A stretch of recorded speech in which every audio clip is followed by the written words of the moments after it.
अली जानता है तुमने उसके खानदान के साथ क्या किया।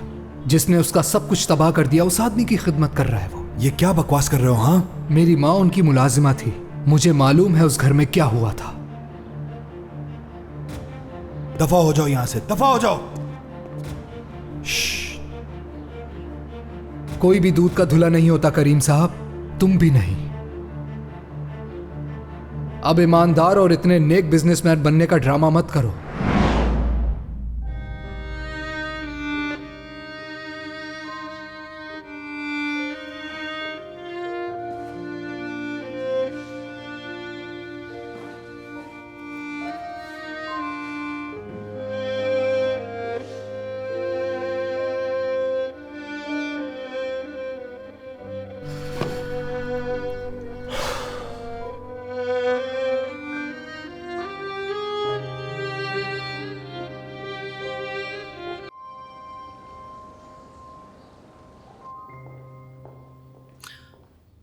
नसरीन और सबा कहाँ हैं?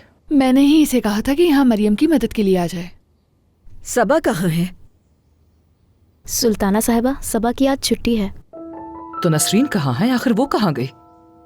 नसरीन को मैंने कहा है कि वो किचन में काम करे और कुछ नहीं।